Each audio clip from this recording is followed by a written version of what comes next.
Bonjour, je m'appelle Aline Denay. J'ai eu un grave accident de voiture il y a 24 ans, en août 96, un accident qui m'a rendu tétraplégique. Alors tétraplégique, ça signifie que je suis paralysée de la poitrine jusqu'aux pieds, une partie des bras et les mains. C'était un accident brutal, c'était d'une violence terrible du jour au lendemain de perdre ainsi toutes ses fonctions.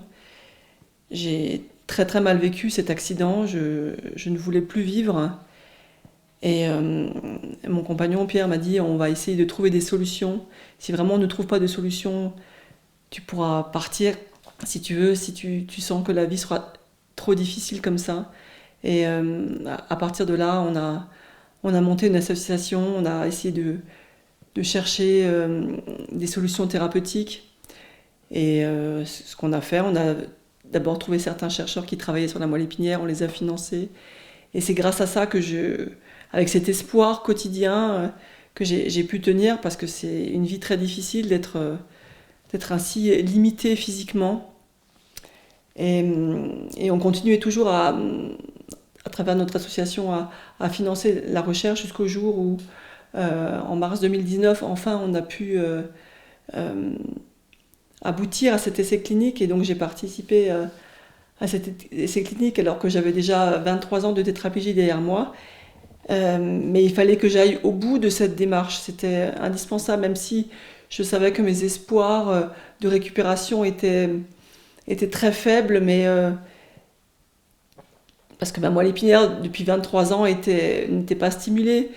En plus je suis tétraplégique, donc pour une repousse neuronale, je savais que ça allait être très long, mais je me suis dit, je n'ai rien à perdre, de toute façon il faut que j'aille jusqu'au bout, je récupérerai ce que je récupérerai, mais dans ma situation, la moindre récupération est bonne à prendre, tout est bon à prendre. Et donc je me suis investie dans cette aventure. Arrivée en Chine, on a fait une batterie d'examens. On a revu mon IRM, ma lésion à la cervicale, et on a découvert un cancer au niveau dorsal.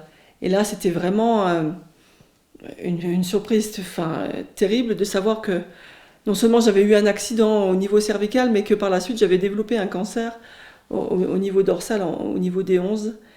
Et, et l'équipe chinoise m'a proposé de retirer cette tumeur. Et, et l'équipe italienne, donc, qui a mis au point la graisse activée, a proposé de remplacer cette tumeur par la graisse activée. Donc j'ai eu une opération très lourde parce qu'on m'a euh, on a à la fois réouvert les cervicales et on a implanté la graisse activée au niveau de ma lésion due à mon accident, et on a retiré cette tumeur, et on l'a aussi comment dire, comblée avec cette graisse activée. Et donc j'ai eu une opération 2 en 1. Et je me suis même pas rendu compte que j'avais ce cancer, parce que par la suite, quand j'ai refait des IRM quelques mois plus tard, la moelle épinière était complètement restaurée au niveau dorsal. Euh, c'est comme si je n'avais rien eu. Donc c'était extraordinaire. Donc je pense que la graisse activée sera aussi quelque chose de très intéressant pour des gens qui ont une tumeur, parce qu'au bout de quelques mois, effectivement, elle a complètement disparu. Et la moelle épinière est à nouveau saine, est à nouveau fonctionnelle à ce niveau-là. Ça a été un petit peu plus long au niveau de ma lésion au niveau cervical. Quelques mois après, on voyait que la graisse avait pris, elle était saine, elle était vivante, simplement elle était vide.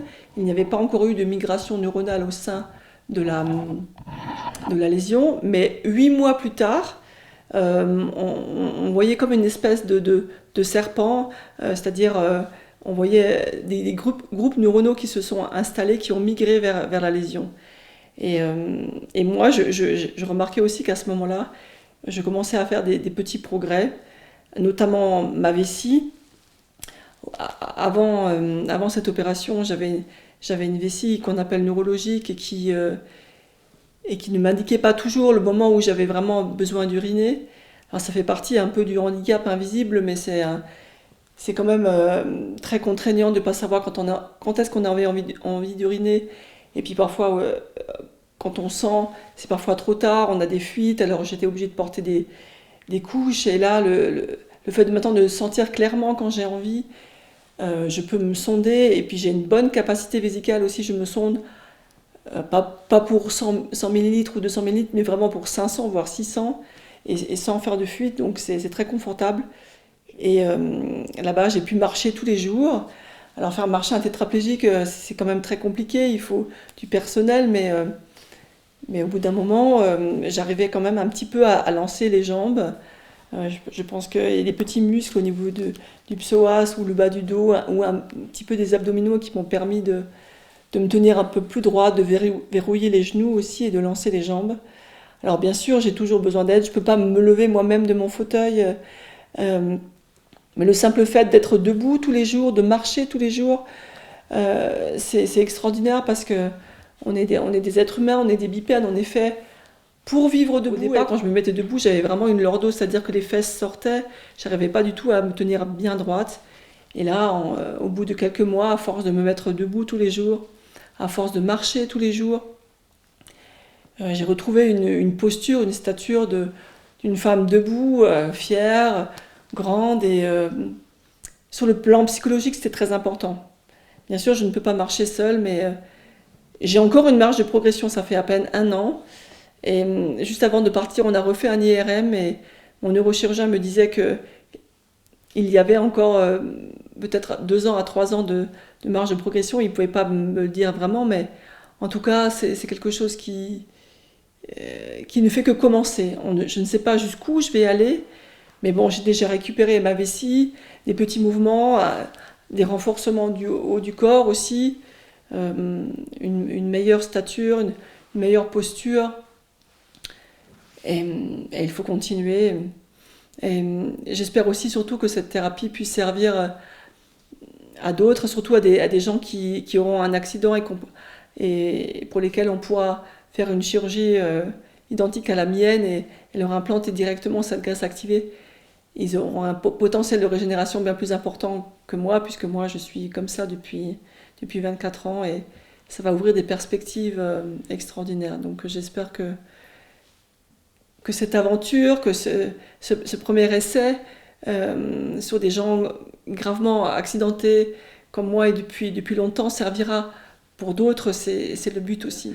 Donc cette thérapie, elle sera extraordinaire justement pour des gens fraîchement accidentés à qui on pourra implanter cette graisse dans la foulée immédiatement d'emblée. Voilà. Moi, mon objectif, c'est pas de galoper, c'est pas de courir, ce serait juste déjà de pouvoir sortir de mon fauteuil, de me mettre debout et de pouvoir, par exemple, juste me mettre au lit le soir, des choses très simples, ou même faire quelques pas avec un déambulateur, juste, ce serait déjà formidable.